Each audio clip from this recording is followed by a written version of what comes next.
pit. The car zoomed along winding roads down the California coast. Again, the crowd cheered. One attendee screamed, "You did it!" Musk commanded the stage, telling his audience that Tesla had already received more than 115,000 deposits of $1,000 each, a $115 million boost in cash to the company.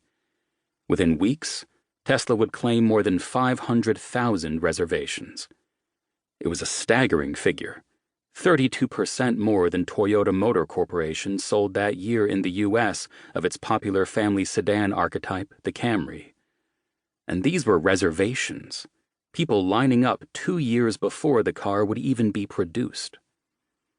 The Tesla team had devised a plan to slowly start making cars, with the goal of having a few thousand ready by the end of 2017, then boosting their capacity week by week through 2018, until finally reaching the goal of 5,000 cars a week by the middle part of that year.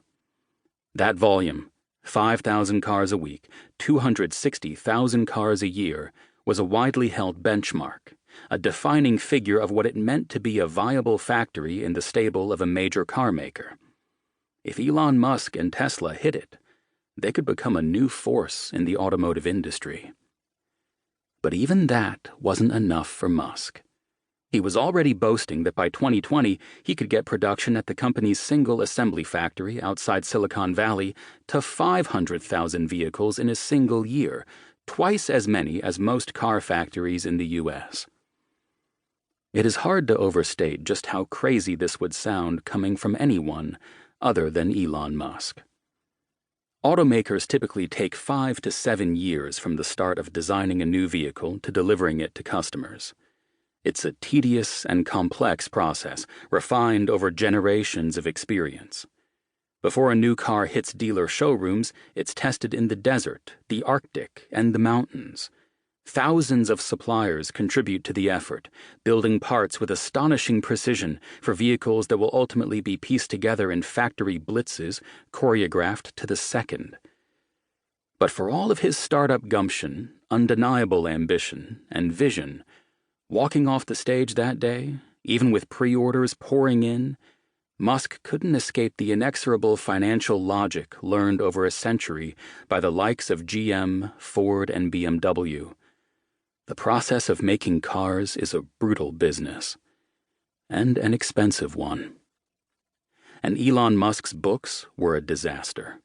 Tesla was burning, on average, $500 million a quarter and had only $1.4 billion free cash on hand, meaning Tesla was on track to be out of money by the end of 2016 if something drastic didn't change.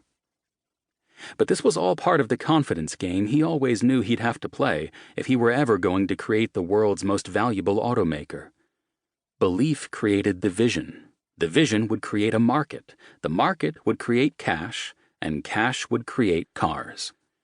He just had to do it on an unimaginable scale and do it fast enough to stay a car's length ahead of competitors, creditors, customers, and investors betting against the company through a process called short selling that could pay handsomely if Tesla's stock plunged in value. It was, he knew all too well, a dangerous race. Or, in his darker moments, the ultimate game of chicken. In June 2018, a little over 2 years after Musk's glitzy reveal of the Model 3, I visited him deep inside the cavernous Tesla Inc. assembly factory, half an hour outside Silicon Valley. Musk looked weary. In a cubicle on the factory floor, he was dressed in a black Tesla t-shirt and jeans, his 6'2" frame hunched over an iPhone. His Twitter account streamed taunts from short sellers. Some of the world's most powerful investors were wagering against him, predicting his imminent failure.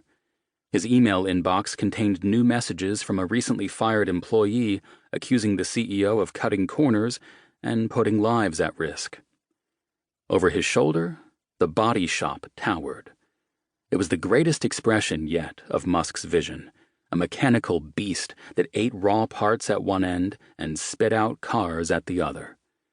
2 stories tall, with more than 1,000 robot arms anchored to the floor and hung from the ceiling, it was a gauntlet for the car skeleton.